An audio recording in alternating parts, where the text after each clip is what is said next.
In the summer of 1963, America stood at a crossroads. The nation was booming with economic growth, scientific innovation, and cultural change, yet beneath that progress lay a deep and painful divide. For millions of African Americans, the dream of equality promised by the Constitution still felt distant, even impossible. Segregation was not just a Southern reality. It lived in every corner of American life, in schools, buses, lunch counters, neighborhoods, and workplaces. It was a system built on exclusion, reinforced by law and custom, and sustained by silence. In that turbulent year, frustration had begun to boil over. Across the country, young men and women marched, sang, and sat in for freedom. They risked their jobs, their safety, and sometimes even their lives to demand something simple but revolutionary: dignity. The civil rights movement had reached a critical point, and its leaders knew that the time for a united national statement had come. That statement would take the form of something historic: the March on Washington for Jobs and Freedom. It was not just another protest. It was a gathering of hope, strategy, and strength. Over 250,000 people would soon flood the heart of the Capitol, transforming the Lincoln Memorial into a living symbol of America as unfinished promise. But before that day, before the speeches and the songs, there was struggle, a long, hard struggle that shaped every step leading to August 28, 1963. Imagine the tension of that moment. Newspapers filled with stories of violence against peaceful demonstrators, politicians urging patience while the oppressed demanded action, and a generation of activists refusing to wait any longer. Against this backdrop, ordinary citizens, teachers, factory workers, students, clergy began saving their pennies, organizing buses, and preparing for a march that would change history. They were not just marching for themselves. They were marching for their children, and for generations yet to come. As the morning sun rose over Washington, a sea of faces began to gather. They carried signs that spoke of freedom and fairness, and their voices echoed through the streets, firm, proud, and united. The air buzzed with anticipation. No one could predict exactly what would happen that day, but everyone there knew one thing: the world was watching. This was more than a protest, it was a declaration. A declaration that America could not call itself free until all its citizens were truly equal. The March on Washington became the heartbeat of a movement and the spark that reignited the moral conscience of a nation.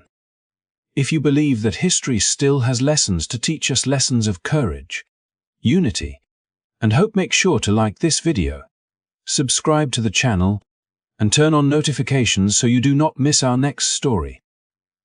Together, we will continue to uncover the voices and moments that shaped the fight for freedom. Because remembering the past is not just about what was, it is about what still can be. Officially called the March on Washington for Jobs and Freedom, the event was not just an act of protest, but a profound moral statement about the kind of nation America claimed to be, and the kind it still needed to become. The idea was born from frustration, but it grew from faith. Faith that peaceful action could awaken a country's conscience, and that ordinary people, united in purpose, could bend the arc of history toward justice. Behind every bus ticket to Washington and every handmade sign carried that day stood years of disappointment, injustice, and unfulfilled promises. The words jobs and freedom were not chosen lightly. They represented the twin pillars of the Black experience in America: the right to live with dignity and the right to work without discrimination. By 1963, the inequalities were impossible to ignore. African Americans made up a large share of the labor force, but remained trapped in the lowest paying, most insecure jobs. In many cities, they were barred from unions or denied fair wages for equal work. Unemployment among black citizens was double that of whites, and the hope for advancement was often crushed by invisible barriers built into every level of society. Even those with education and skill faced closed doors because of the color of their skin. In the South, segregation still divided schools, buses, and public spaces, enforcing a cruel message: you may live here, but you are not equal here. For the organizers of the march, these injustices were inseparable from one another. You could not talk about racial freedom without talking about economic opportunity. And you could not fix the economy without confronting racism. The march was designed to make that truth impossible to ignore. Its architects: Philip Randolph, Bayard Rustin, and other seasoned activists envisioned a demonstration so large, so orderly, and so undeniable that it would command attention not through violence, but through the sheer moral weight of its purpose. They understood that dignity was as powerful a weapon as defiance, and that discipline could be more revolutionary than chaos. Months before the march, Randolph, a veteran labor leader, reached out to allies across the movement. Churches, unions, student groups, and local civil rights organizations all joined the cause. Flyers were printed by hand and mailed across the country. In small towns and big cities, volunteers raised money for transportation, sometimes selling baked goods or holding community drives to fill entire buses bound for Washington. The logistics alone were a triumph, coordinating thousands of people without the tools of modern communication, relying instead on faith, letters, and word of mouth. It was a movement built not on convenience, but on conviction. The choice of location carried deep symbolism. The Lincoln Memorial, standing tall and solemn, overlooking the reflecting pool, was more than a landmark. It was a promise unfulfilled. 100 years earlier, President Abraham Lincoln had signed the Emancipation Proclamation, declaring freedom for the enslaved. Yet a century later, descendants of those freed men and women still lived in the shadow of inequality. To gather there was to remind the nation that emancipation had not ended the struggle, it had merely begun it. As the day approached, the country held its breath. Critics warned of chaos, predicting violence and unrest. But what unfolded on August 28, 1963, stunned even the skeptics. From early morning, the streets of Washington began to fill. In toots, women in Sunday dresses, students, clergy, workers, and families streamed toward the mall, their voices joining in songs of faith and freedom. The heat was heavy, but the spirit was electric. People shared water, food, and stories, strangers becoming comrades in a single cause. There were no slogans of hate, no threats or destruction. There was only a collective determination to be seen, to be heard, and to be respected. Banners rose into the air with words that cut to the heart of the American dream. We demand equal rights now, in segregation in public schools, jobs for, and decent housing. Each sign was a summary of generations of struggle, a quiet declaration that patience had run out. The marchers moved in rhythm, guided not by anger, by purpose. The sight of that multiracial, multi-generational sea of people stunned onlookers and television audiences alike. It was a portrait of democracy in motion, peaceful, proud, and persistent. Behind the scenes, organizers worked tirelessly to maintain order and focus. Every speaker, every song, every moment was planned to remind America that this was not a plea for charity, but a demand for justice. When the time came for the speeches, the crowd listened not as spectators but as participants, their silence charged with anticipation. It was then, under the blazing summer sky, that Martin Luther King Jr. would deliver the words that would echo across generations, words that transformed a march into a moral awakening. But before King spoke, others shared the stage. Labor leaders, students, clergy, and activists, each offering their truth about what it meant to fight for jobs and freedom. Their voices built a mosaic of experiences, each one contributing to the shared story of a people determined to redefine their nation. Together, they painted a vision not of revenge, but of renewal, a vision that challenged America to live up to its own ideals. The March on Washington was more than a single day. It was the culmination of centuries of endurance and the beginning of a new chapter in the struggle for equality. It demonstrated that power could be exercised through peace, that courage could be quiet but unbreakable, and that hope, once awakened, could not be silenced. As the songs faded and the crowd slowly dispersed, something irreversible had taken place. The world had witnessed a nation confronting its conscience. And though the journey toward justice was far from over, it was clear that the people who had walked that day would never walk unseen again. The March on Washington was not the product of a single voice or vision, but a rare harmony of many, a collaboration born out of both struggle and faith. At its heart stood leaders like A. Philip Randolph, Bayard Rustin, and Martin Luther King Jr., men whose paths had often diverged but whose goals now converged upon a shared dream: to transform America's conscience through unity and moral conviction. Each of them carried years of experience, scars from battles both public and private, and an unshakable belief that freedom could not wait another generation. Philip Randolph was the elder statesman of the group, a man who had been organizing for justice long before the nation had words for civil rights. As the founder of the Brotherhood of Sleeping Car Porters, he had spent decades fighting for fair wages and respect for black laborers, men who worked through the night on America's railways, serving passengers who barely saw their humanity. Randolph understood that the right to work with dignity was inseparable from the right to live freely, and he brought to the march a labor leader's discipline and a strategist's patience. His calm authority became the backbone of the entire operation, lending the movement a credibility that made politicians take notice. Beside him stood Bayard Rustin, a brilliant but often controversial figure, whose quiet genius made the impossible seem orderly. Rustin was the architect, the man who transformed an idea into a blueprint. He coordinated bus routes, volunteer networks, sound systems, and schedules with military precision, often sleeping only a few hours a night in the weeks leading up to the march. His organizational brilliance turned what many believed would be chaos into a display of disciplined power.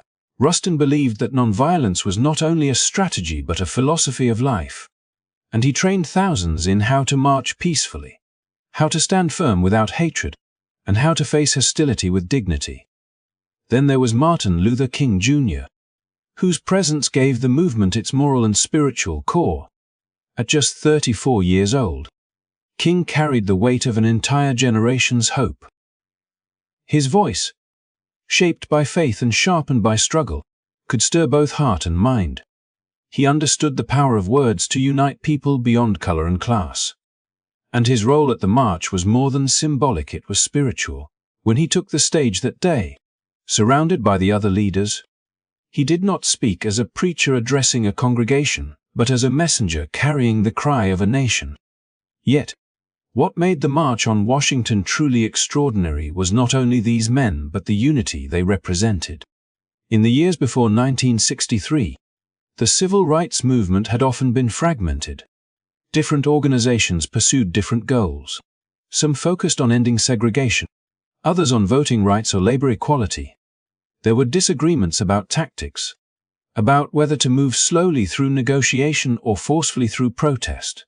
The genius of Randolph, Rustin, and King was that they built a bridge across those divides.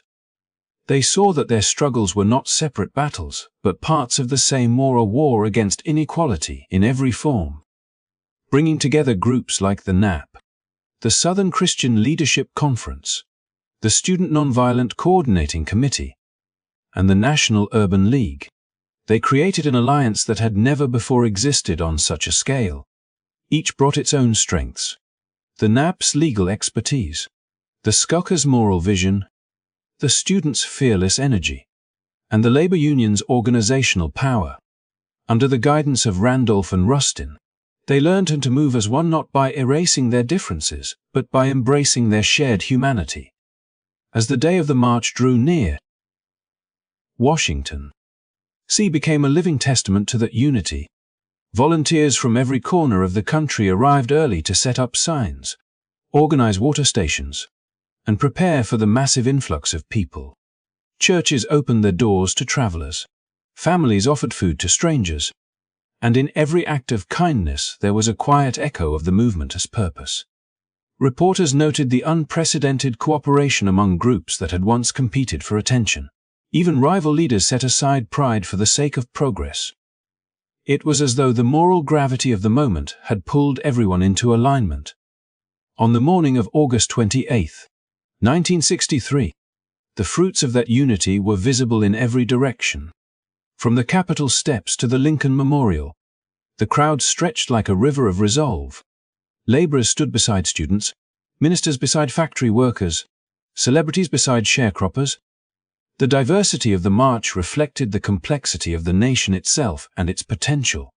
In their faces, one could see the quiet triumph of solidarity, the realization that when people stand together for a cause greater than themselves, their power transcends the limits imposed by fear or division. Randolph opened the program that day with a speech that reminded America of its unfinished work.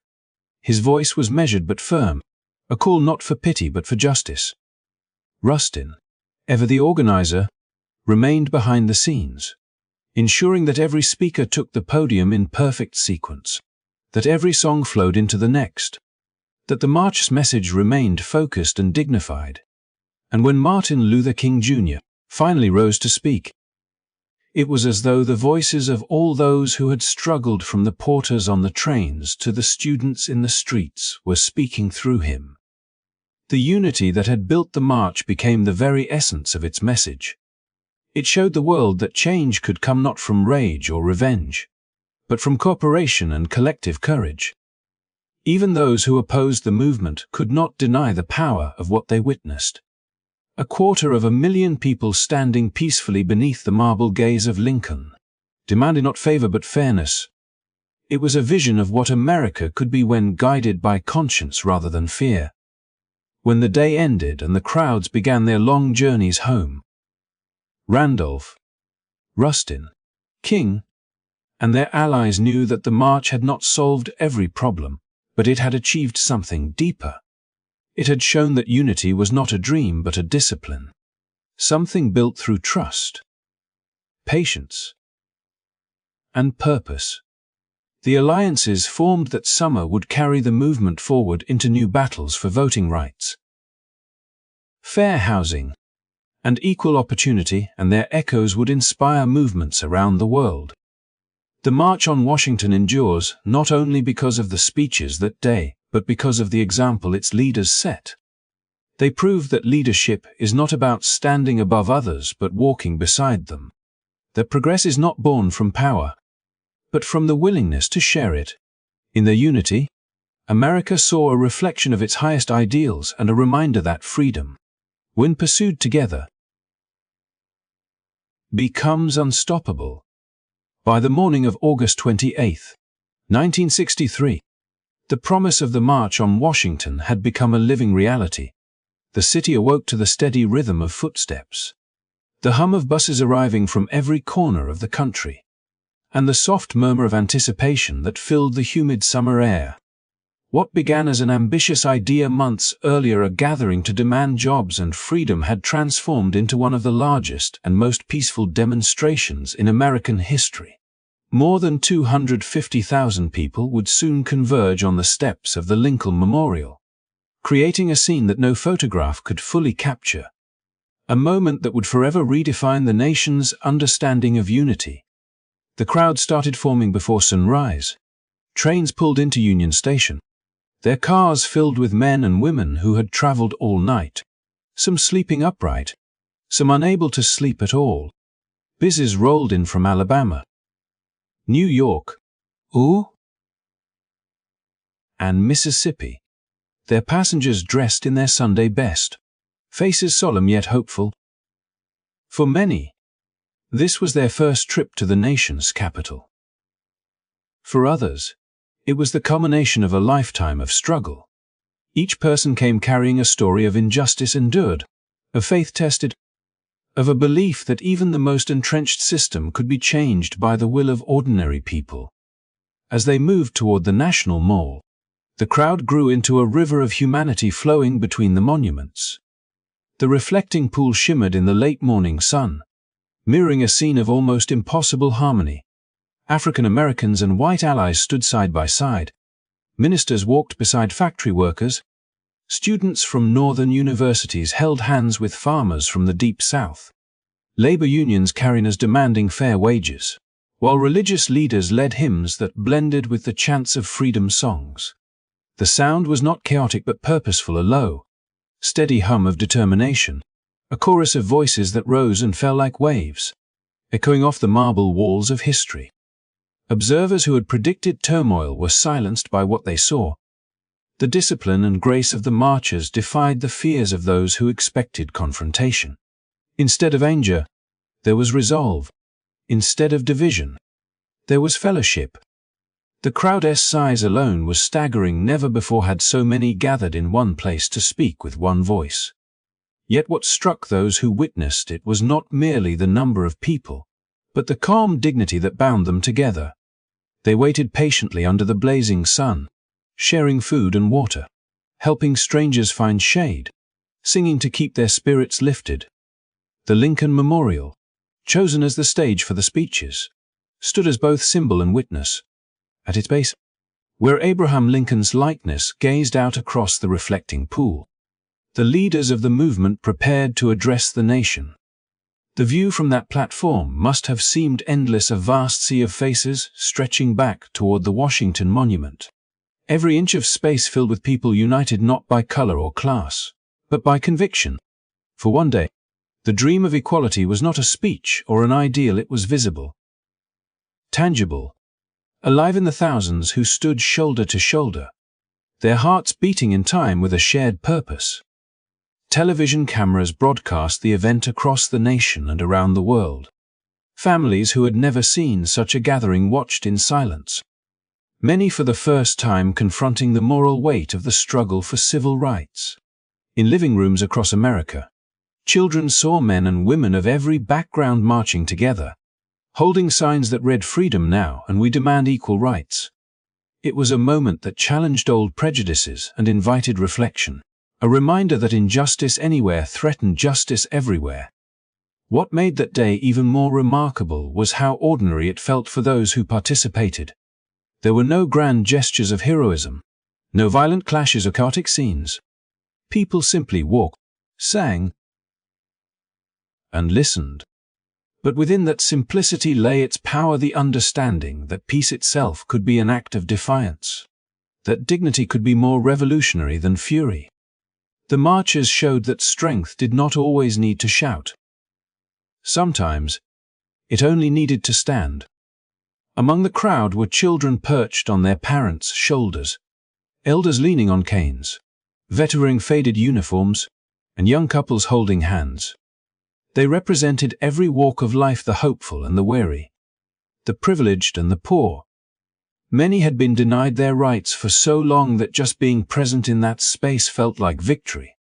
Others came to offer support, to show that the struggle for equality was not the burden of one race, but the moral responsibility of all humanity. The mingling of so many voices and faces transformed the National Mall into something sacred, a place where differences dissolved, replaced by the quiet understanding that freedom was indivisible. The air that afternoon was thick with both heat and history. When the speeches began, a hush spread through the crowd, the kind of silence that speaks louder than sound. Each word carried the weight of centuries, each sentence a promise to those who had come before. As leaders spoke of jobs, dignity, and justice, the people listened not as spectators but as witnesses to their own story. They had come to make the nation hear what could no longer be ignored. Behind every cheer and every tear that day lay the awareness that this moment was fragile, that the road ahead would still be hard, that progress would invite backlash, and that the forces of resistance would not disappear overnight. Yet in that brief span of hours, the crowd at the Lincoln Memorial had shown the country what was possible when unity triumphed over division. They had written a living declaration that peace could be powerful, that hope could move mountains, and that history could be changed not only by laws but by hearts. As the sun began to set, the marchers slowly dispersed, their songs fading into the evening air. Many would return to towns still ruled by segregation, to workplaces that paid them less, to communities still scarred by inequality. But something fundamental had shifted. They had stood together before the nation and the world, and they had been seen. The image of that day, hundreds of thousands gathered in peace beneath the statue of the great emancipator, would linger in the American imagination, a vision of what the country could be when its people stood not apart, but together. As the afternoon sun reached its peak over the National Mall, a hush fell across the immense crowd gathered at the Lincoln Memorial, a silence pregnant with anticipation and the weight of history. The speeches leading up to this moment had built a steady rhythm of conviction and hope, each voice adding a layer to the growing sense that something extraordinary was unfolding. Leaders had spoken of labor and justice, of the necessity of equality in workplaces and schools, of the promise of freedom that remained only half realized for millions of Americans. But the air seemed to vibrate with the knowledge that the day had been building toward a single voice, one that could capture the hearts of the nation and give shape to the unspoken dreams of those assembled. When Martin Luther King Jr. finally stepped forward, it was not merely a man addressing a crowd. It was the embodiment of a movement, a messenger carrying the weight of decades of struggle, the grief of generations denied their rights, and the hope of those who believed that justice could prevail. His presence alone commanded attention, but it was the power of his words, delivered with a measured intensity and a rhythm that rose and fell like the tide, that transformed the moment into something timeless. As he began to speak, the sea of faces before him seemed to hold its collective breath, each person aware that they were witnessing history in the making, that the words they were hearing would echo far beyond the steps of the memorial, shaping the consciousness of a nation and the conscience of the world. King's speech unfolded as a journey through both pain and promise, beginning with the stark realities that had brought so many to Washington that day. He painted a vivid portrait of a country divided, of people shackled not by iron but by prejudice, of children growing up in neighborhoods and schools where opportunity was measured not by talent or ambition, but by the color of their skin. The imagery was piercing chains, deserts, storms yet always balanced by the possibility of change, by the vision of a future in which freedom was not abstract but tangible, not selective but universal. Every phrase carried the resonance of experience, the weight of personal witness, and the authority of moral certainty, reminding the crowd that this struggle was neither a fleeting moment nor a private grievance, but a fundamental challenge to the conscience of America. As King moved into the core of his address, the cadence shifted, rising in both passion and hope. He spoke of a dream rooted not in anger or revenge but in justice and inclusion, a vision where children of all races could walk hand in hand, where the talents and potential of every citizen could flourish unimpeded by discrimination, where the promises of the Constitution would be realized for all, not just the privileged few. The imagery was vivid, almost cinematic, evoking fields and mountains, freedom ringing from every corner of the country, a sound of harmony that could drown out the echoes of hate and fear. The crowd responded not merely with applause, but with a collective sense of understanding, of recognition that this was not a speech written for rhetoric alone, but a moral compass pointing toward a shared destiny. Every line of King's oration seemed to bridge the present and the future, linking the struggles of the past to the aspirations of generations yet to come. He referenced centuries of suffering while simultaneously insisting that hope need not be deferred, that the marchers standing before him were already part of a story larger than themselves, a story that could alter the trajectory of a nation. The repetition of key phrases, the rhythm, the cadence, The insistence on the word dream created a musicality that transcended language, reaching directly into the hearts of those who heard it, inspiring tears, shivers, and a quiet determination that extended far beyond Washington. The speech also carried a deliberate universality, a recognition that the struggle for justice was not confined by geography or nationality.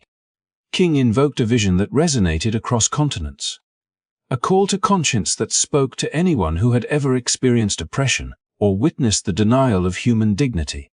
The imagery of freedom and equality was so vivid, so morally compelling, that it demanded acknowledgement, forcing listeners both in the crowd and across the nation to confront their own complicity, their own responsibility, and the possibility of transformation. It was a moral challenge dressed as poetry, a legal argument cloaked in rhythm, a sermon that spoke not only to the mind but to the soul. As the oration reached its crescendo, King's voice rang out in words that would become etched in history, phrases that seemed to lift the crowd collectively into a moment suspended in time. The dream he articulated was not a distant abstraction but a tangible, attainable vision, one that required courage, patience, and persistence. His language painted a world that had never existed yet felt both inevitable and just, a world in which freedom and dignity were not privileges to be earned by the few but rights inherent to all. The response was instantaneous, a swell of emotion, a shared, a silent acknowledgement that those listening had been touched, changed, and inspired to carry the message forward. The effect of the speech extended beyond the crowd of that day. Televisions and radios carried his words into homes across America and across the globe, transforming public perception and galvanizing support for the civil rights movement in ways that prior protests, marches, and petitions had not. It crystallized the aspirations of a generation into a narrative that could not be ignored, compelling lawmakers, citizens, and international observers to recognize the urgency and legitimacy of the movement's demands. The moral clarity of King's address made it a touchstone for the struggle, a reference point that would inform debates, inspire actions, and shape the trajectory of civil rights legislation for years to come.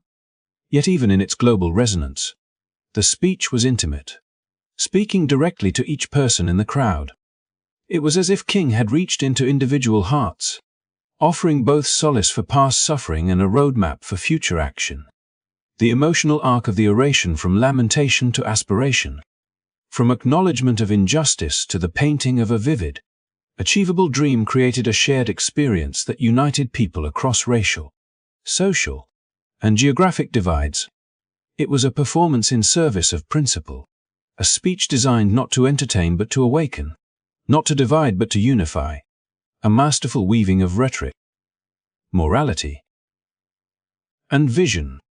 When the applause finally rose, it was not merely for the orator but for the moment itself, for the power of collective purpose made manifest, for the recognition that the ideals King had articulated were within reach if the nation chose to embrace them. The speech became a defining moral and cultural event, a testament to the possibility of change through peaceful protest, eloquence, and unwavering conviction. It was the emotional and spiritual climax of the March on Washington, a moment when history paused, took note, and forever altered the narrative of what America could be when its people dared to dream together, and to act together, in pursuit of justice. As the afternoon of August 28, 1963, unfolded, the significance of the March on Washington extended far beyond the boundaries of the National Mall. While the Lincoln Memorial served as a monumental backdrop for speeches, songs, and silent resolve, televisions and radios carried the sights and sounds of the gathering into homes across the nation. Bridging the gap between the crowd in Washington and millions of Americans who could not be present, families gathered around screens and radios, some in quiet curiosity, others in disbelief, witnessing a scene that defied many preconceived notions about protest and resistance. The images broadcast that day orderly lines of marchers, banners held high, faces reflecting determination and hope contrasted sharply with the images of violence and repression that had too often defined public perception of African Americans' struggle for equality. In cities and towns across the country, the televised march created a moral mirror, reflecting both the dignity of the demonstrators and the gravity of the injustices they sought to address. Viewers who had grown accustomed to sensationalized headlines of riots and clashes now saw a different reality. A disciplined, peaceful movement, composed of men, women, and children who were steadfast in their demands yet unwavering in their commitment to nonviolence. Clergy members in robes, laborers in overalls, students in casual attire all marched side by side, their steps synchronized not by command but by shared purpose, their songs rising in unison across the reflecting pool, echoing against the marble facades, and into the homes of millions. The contrast was striking. Here was a movement that embodied civility, patience, and moral authority, and it stood in sharp relief against the often brutal discrimination, intimidation, and violence that African Americans endured daily. The broadcast not only provided a window into the human scale of the march, but also created an emotional resonance that print media alone could never achieve. Families in the Midwest and the South, who may have only heard rumors of the movement's momentum, were confronted with the tangible proof of unity and determination. The visual narrative reinforced the message that civil rights were not an abstract political argument but a living, breathing demand for justice, articulated through the courage and commitment of ordinary people. The presence of white allies alongside African Americans, the intergenerational composition of the marchers, and the visible cooperation among religious and labor groups challenged long-held assumptions about race and solidarity, offering a new paradigm of civic engagement and collective action. The disciplined behavior of the crowd was itself a form of communication. Marchers who had traveled hundreds of miles did not succumb to fatigue or distraction.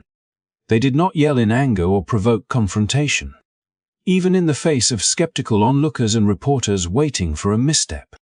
The careful orchestration of the event, guided by leaders like Philip Randolph and Bayard Rustin, ensured that every speech, every song, and every movement was a testament to strategic organization and moral clarity. As King delivered his iconic "I Have a Dream" speech, the cameras captured faces reflecting awe, tears, and quiet resolve, broadcasting not just the words but the emotional intensity and communal significance of the moment. The nation could see that this was a movement rooted not in chaos or vengeance, but in the steadfast pursuit of justice and equality. The images transmitted through television also provided a stark counterpoint to the violence that civil rights activists had faced in the months and years prior. Viewers remembered scenes of fire hoses and police dogs in Birmingham, the arrests of peaceful protesters, and the pervasive hostility that African Americans had endured for decades. Now, in Washington, the narrative shifted.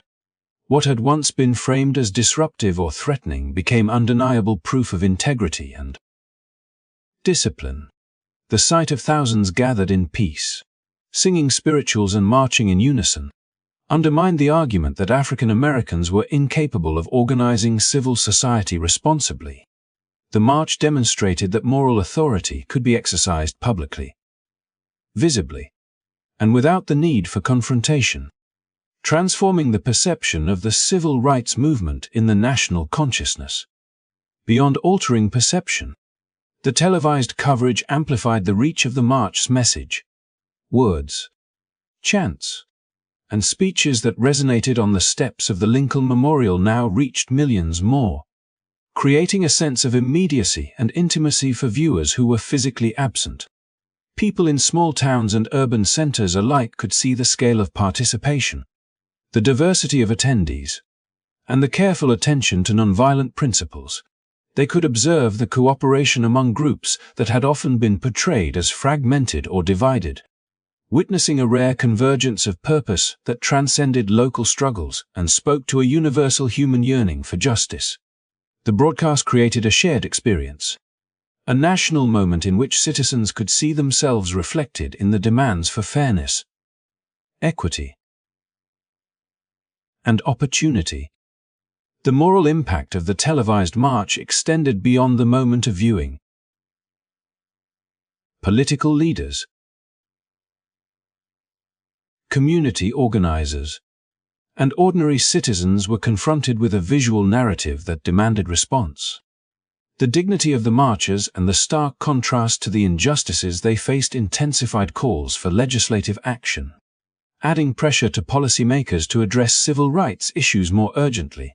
Public opinion began to shift, subtly at first, as people reconsidered their assumptions about the movement, its leaders, and the legitimacy of their demands. Television made it difficult to dismiss the civil rights movement as fringe or radical. It was now undeniable, visible, and morally compelling, and the narrative could no longer be confined to local headlines or partisan debates. The broadcast also helped to immortalize the March on Washington as more than a single event.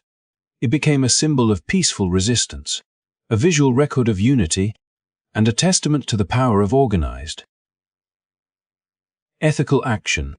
The images of men, women, and children standing together in hope and determination conveyed a message that transcended words alone, providing a template for future movements seeking justice through nonviolent means.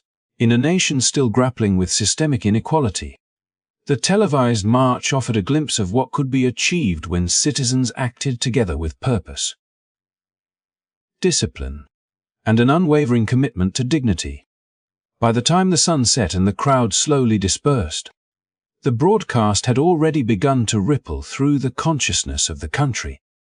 People who had witnessed the event, whether in person or through a screen, were forced to reckon with the reality of a movement that combined moral clarity with strategic organization. The March on Washington, transmitted into homes from coast to coast, reshaped the story of civil rights, highlighting not only the demands of African Americans, but the extraordinary discipline and courage with which they pursued them. It was a moment that proved that visibility, dignity, and unity could transform perception,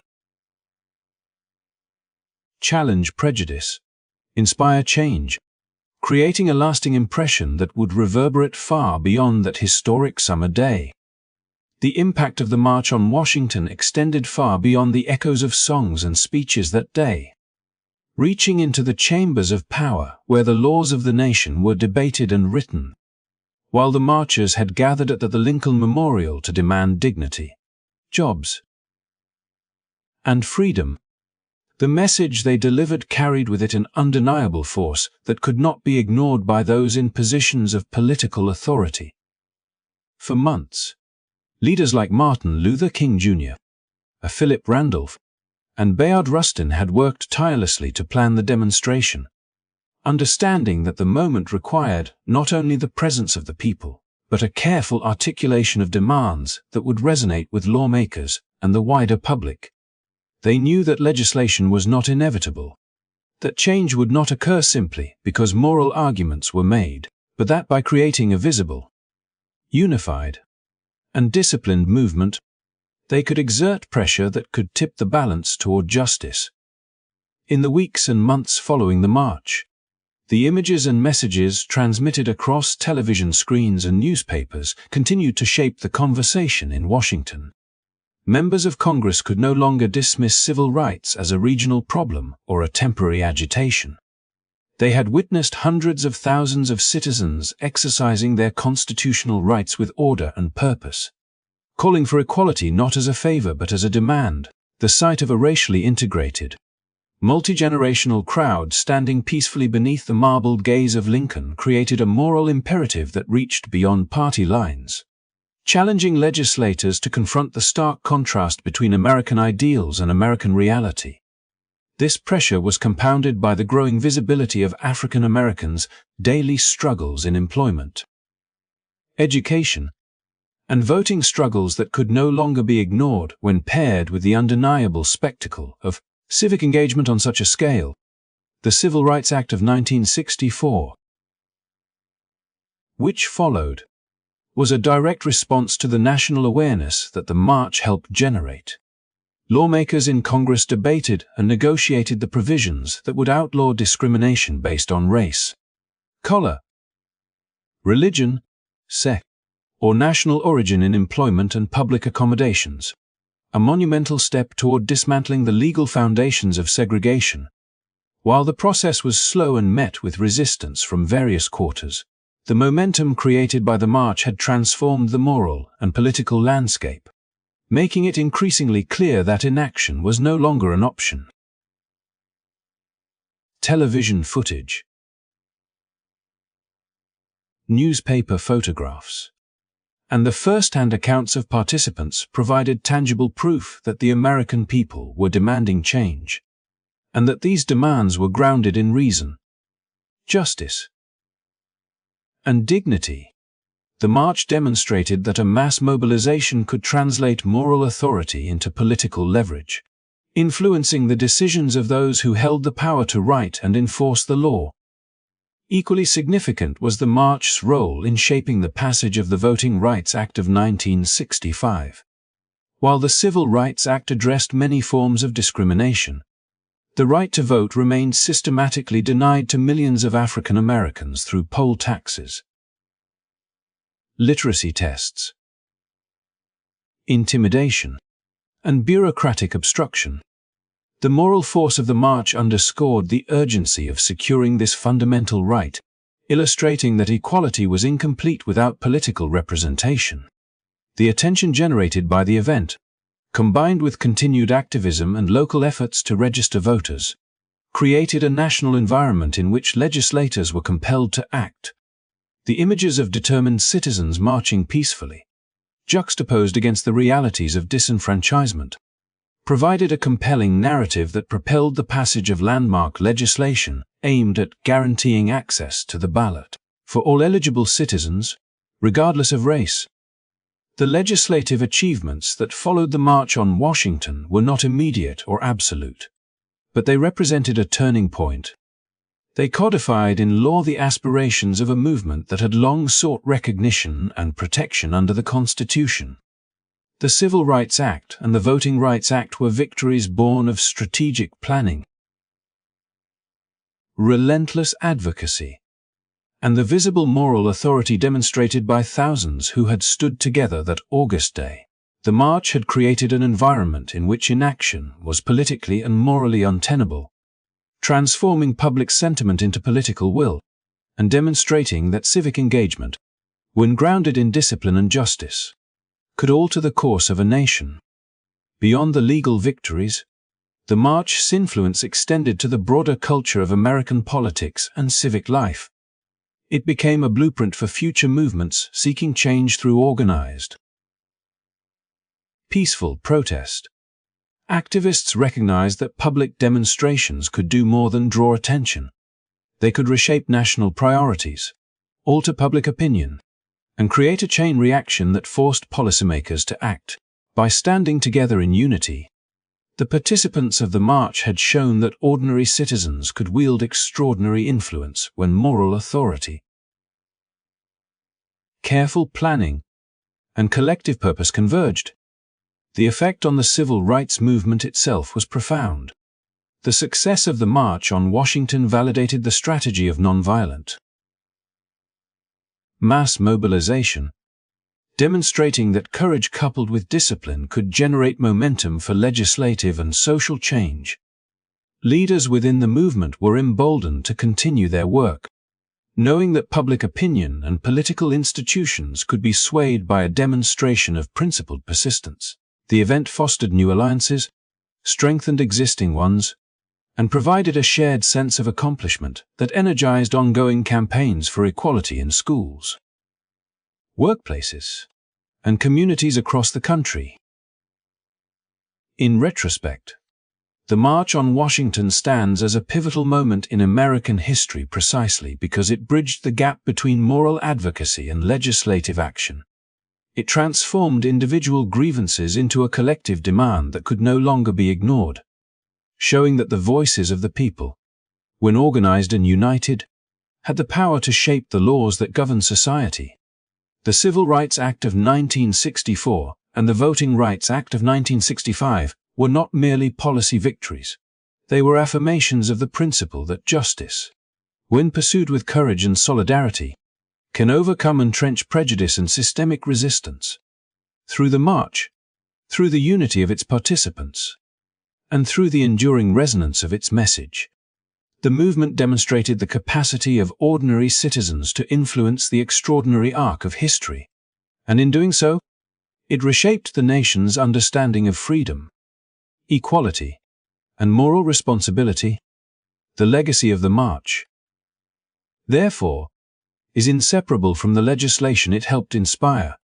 It serves as a reminder that meaningful change requires not only vision and courage, but also a collective voice, a disciplined commitment to justice, and the unwavering belief that a nation's laws must reflect its highest ideals. The steps of the Lincoln Memorial, filled that day with 250,000 people, became a testament to the enduring power of peaceful advocacy, proving that unity and moral clarity can turn the aspirations of a movement into the tangible reality of legal and social transformation. The March on Washington of 1963 remains not only a historical milestone, but also a timeless testament to the power of peaceful protest, moral courage, and collective action. It is easy to recount the numbers, the speeches, and the legislation that followed, but what truly endures is the spirit that animated every step, every song, and every voice that joined together on that monumental day. Over 250,000 people came together, not in anger or chaos, but in unity, driven by a shared vision of justice and equality. They demonstrated that meaningful change does not always demand confrontation. Sometimes, it requires patience, organization, and the steadfast belief that the human conscience can be awakened by dignity and reason. The movement showed the world that courage is not measured solely by defiance, but by the willingness to stand peacefully and demand what is right, no matter the odds or the obstacles. This remarkable gathering at the Lincoln Memorial sent ripples far beyond the National Mall. Its echoes influenced legislation, public opinion, and cultural understanding in ways that continue to resonate today. The Civil Rights Act of 1964 and the Voting Rights Act of 1965, landmark laws that reshaped the legal and political landscape of the United States, owe much to the visibility and moral force generated by that singular event. Lawmakers could no longer ignore the undeniable moral authority of a movement that was disciplined, unified, and unyielding in its commitment to justice. The march transformed abstract ideals into visible proof, showing both the public and those in power that the quest for equality was not a fleeting demand, but a moral imperative backed by the determination of millions. Yet, the significance of the March on Washington extends far beyond its immediate legislative outcomes. It established a blueprint for activism and inspired generations of advocates fighting for civil rights, gender equality, labor rights, environmental justice, and countless other causes worldwide. Its enduring symbolism is a reminder that peaceful collective action, grounded in moral clarity, can alter perceptions, influence policy, and cultivate a sense of shared humanity. From the streets of Selma to the rallies for women's suffrage, from protests against apartheid in South Africa to modern movements advocating for climate action and social justice, the principles demonstrated on that August day continue to guide those who seek to change the world without resorting to violence. The moral courage displayed by the marchers resonates across time because it reflects a universal truth. Progress is often achieved when ordinary people choose to act together in pursuit of justice. Their commitment was not limited to speeches or slogans. It was expressed through meticulous planning, disciplined conduct, and the simple yet profound act of showing up. standing together, and refusing to be silenced. The diversity of participants from labor union members to students, clergy to farmers, African Americans to white allies illustrated the power of solidarity and the strength that emerges when differences are embraced rather than suppressed. In doing, the march embodied a vision of society in which justice, equality, and human dignity are not privileges of the few but rights for all. Today, when we look back at the March on Washington, we see more than a historical event. We see a living lesson about the capacity of people to effect change through courage, unity, and moral conviction. The images of the crowd, the sound of their songs, and the memory of his iconic speech continue to inspire activists, educators, and citizens alike, reminding us that progress is possible when we work together toward a common good. It is a story of hope that continues to resonate, proving that even in the face of systemic injustice, ordinary individuals, acting collectively and peacefully, can leave a lasting imprint on the course of history. As we reflect on the legacy of the march, it is also important to recognize that its lessons are not just for history books or documentaries. They are calls to action for each of us today. The struggle for equality, justice, and fairness is ongoing, and the example set by those who walked to the Lincoln Memorial encourages us to raise our voices, participate in our communities, and demand a world that reflects the values of empathy, respect, and dignity. Every protest, every vote, every act of solidarity echoes the spirit of that day, and each one contributes to a larger story of human progress. So as we remember the courage, discipline, and vision of the marchers, let us also carry forward their legacy in our own lives. Let us stand up against injustice wherever we see it, uplift the voices of the marginalized, and work tirelessly to build a society in which freedom, opportunity, and dignity are truly universal. The March on Washington reminds us that change is possible when we act together, when we act peacefully, and when we act with unwavering moral purpose. Thank you for joining me in exploring this pivotal moment in history. If you found this story inspiring, meaningful, or enlightening, please make sure to like this video and subscribe to the channel for more content that highlights history, social justice, and the stories that shape our world. By supporting the channel, you help keep these important stories alive and ensure that the lessons of courage, unity, and justice continue to inspire future generations. Let us honor the spirit of the March on Washington by learning from it, sharing it, and carrying its message forward in our own lives.